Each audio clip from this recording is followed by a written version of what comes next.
Bom dia, amores! Hoje, terça-feira, teremos aula de produção de texto e aula de história. Então, vamos fazer a revisão de produção de texto e a revisão e correção das atividades de história. Mas antes de começar a nossa aula, como todos os dias nós fazemos isso, conversamos com o Papai do Céu. Vocês conversam sempre que dormem, sempre que acordam, mas na aula também vamos conversar. E eu gosto muito, quero falar para vocês, quero parabenizar, porque não dá tempo de fazer isso na aula online, não é? O tempo passa rápido. Eu quero parabenizar vocês, amores, pela concentração que vocês têm no momento da oração da aula online. Eu acho lindo. Então eu quero parabenizar vocês por aquele comportamento quando está conversando com o Papai do Céu. Gente, Papai do Céu fica tão feliz com vocês. Com certeza, naquele momento ele está olhando para todos vocês assim, feliz pelos filhos que ele tem no mundo, feliz pelas crianças que ele tem no mundo. Então, amores, vocês estão de parabéns durante a aula online, que a gente vai fazer a oração pela concentração que vocês têm ao conversar com o Papai do Céu. E é assim mesmo que nós fazemos, tá? Quando nós estamos conversando com ele, a gente esquece tudo ao nosso redor. Então, nossa mente é somente ele, somente Deus. Deus é maravilhoso, não é? Com certeza. Então, amores, parabéns. Vamos pedir ao Papai do Céu saúde para nós, saúde para as nossas famílias, que ele nos proteja de todas as doenças, todas. Que Papai do Céu proteja o mundo inteiro de todas as doenças.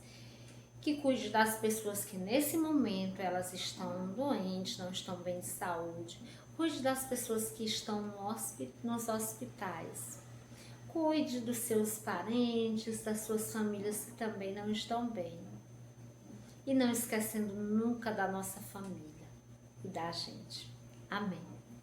E vamos lá. Amores, nós vamos falar sobre conto. Lá na prova vai cair sobre... Lá na prova nós vamos falar... Não vai cair nada. Deus nos livre de queda. Então, na prova, irá abordar assuntos sobre histórias de assustar. Então, nós já sabemos tudo que faz uma história de assustar.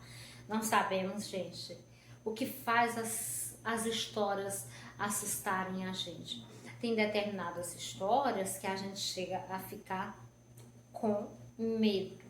Eu, quando era criança, que minha mãe contava uma história de assustar para mim, eu não conseguia. Não façam isso, tá, amores? Vamos ser medrosos como a tia, por favor. Então, quando aquela história parecia tão verdadeira, que eu ficava assim com medo, e eu não queria dormir só. Não queria dormir só, queria dormir com minha mãe, só de medo. Olhem só o que a história causou pra mim. Mas vocês não são medrosos, tá bom? Vocês são bem corajosos, não são medrosos como eu era quando criança. Eu era medrosa, mas nem sempre. Então vamos lá, meus amores, eu só tinha medo mesmo das histórias de assustar. As histórias de assustar, amores, elas têm características para que elas sejam consideradas contos ou histórias de assustar. É fácil criar uma história de assustar? Muito simples. É muito simples, muito fácil vocês criarem uma história de assustar. Professora, eu quero assustar alguém. Vai lá, cria a sua história. Lá na produção de texto, eu falei para vocês que eu sou medrosa, não é? Que eu era medrosa quando criança. Agora eu sou super corajosa. Vocês nem imaginam como eu sou super corajosa. Eu não tenho medo. Mas eu tenho de algumas coisas. Mas história de assustar, não mais. Então eu quero na prova que vocês façam, quando for lá na prova, tá? Não é agora não. Uma história, se eu pedir para fazer, uma história de assustar que realmente faça eu me assustar. Eu quero uma história de assustar que durante a correção da prova, se eu estiver corrigindo à noite, que eu deixo para corrigir durante o dia, só porque eu estou com medo daquela história. Então eu quero ver quem mais vai me assustar nessas histórias aí de assustar. Quem será que vai ganhar? Quem será o ganhador, o assustador do momento? Quem será a pessoa que mais vai conseguir me assustar? Bom, amores, assustar nas histórias, mas é importante a gente sempre lembrar, não precisa nós nos assustarmos com essas histórias, tá? Essas histórias são coisas que são feitas para que a gente tenha medo, mas vocês observam que no final sempre é algo normal, nunca é algo que realmente causou medo a pessoa. Lembra a história lá do fazendeiro que não queria que o comprador comprasse a fazenda? Então, parece uma história assim de assustadora, mas no final a gente viu que não tinha nada assustador, só o funcionário da fazenda que não queria que a fazenda fosse vendida e quis assustar o comprador.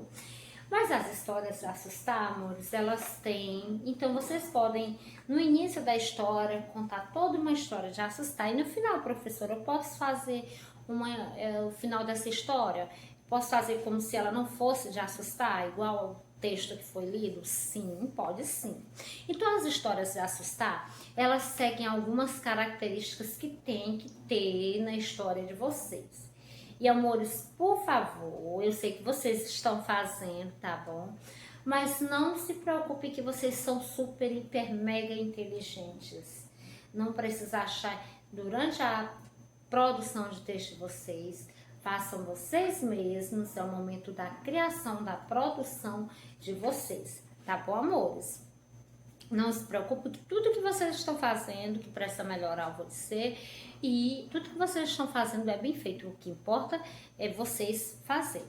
Então, as histórias ou contos de assustar, lá na página 106, fala o seguinte: elas apresentam vários elementos que podem causar medo no leitor, como cenário é o espaço. Então, vocês podem criar um espaço naquela história que fala daquele espaço, daquele local assustador.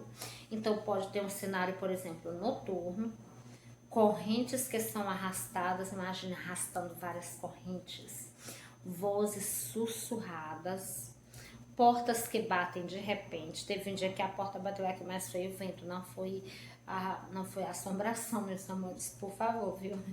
Então, que batem com vento, trovões e relâmpagos, caveiras, luzes que se apagam misteriosamente e sombras, além de fatos não explicados. Os personagens têm que ser misteriosos. Então você vai começar a sua história lá, vai ter um personagem, você coloca aquele personagem misterioso. O que é um personagem misterioso? Que faça com que o leitor, quem está lendo, fique assim procurando uma resposta para aquele personagem, mas que não entende porque ele é daquela forma. Então tem que deixar, mistério é isso. Vocês têm que colocar uma característica daquele personagem para que a pessoa que esteja lendo tente descobrir, mas que ela não consiga. E o final da história, aí vamos lá, os personagens misteriosos, e no final pode ser que você não queira que o final da sua história ela se mantenha assustadora, como a nossa história lá do início, não tinha nada de assustar, de assombração ali naquele espaço. E vocês podem fazer da mesma forma. Quando eu falo fazerem da mesma forma, não significa que vocês vão usar os mesmos personagens, tá? E o mesmo final que teve na história que vocês leram, certo? Que história é essa, professora? É a primeira história que a gente leu lá do Caio. Lembra do Caio? Caio, lembram? Lembraram, com certeza, o Caio é inesquecível. É essa história. Amores, por favor, se tiver diálogo, preste atenção na pontuação, é produção de texto. Preste atenção na pontuação. Se a frase terminou, ela é uma frase afirmativa, qual é o pontinho que ela tem que ter? Ponto final. Se a frase tem uma palavra lá de assombração, de dúvida ou alegria, vocês colocam uma exclamação. Se lá no texto faz uma pergunta, é uma frase que faz uma pergunta, vocês coloquem interrogação, tá, amores? Não esqueçam, por favor, de forma nenhuma de colocar essas pontuações têm que ser colocadas, tá? E faça o conto de assustar de vocês. Ótimo, tô gostando de todas as histórias produzidas por vocês nas provas. É muita criatividade, vocês são super criativos, gente. Eu gosto da história de todo mundo, tá? Eu fico assim, parada, só lendo e observando. Então, amores, finalizamos nossa aula de produção de texto e agora vamos pegar o livro módulo 4, que será a história agora. Aguardem, amores.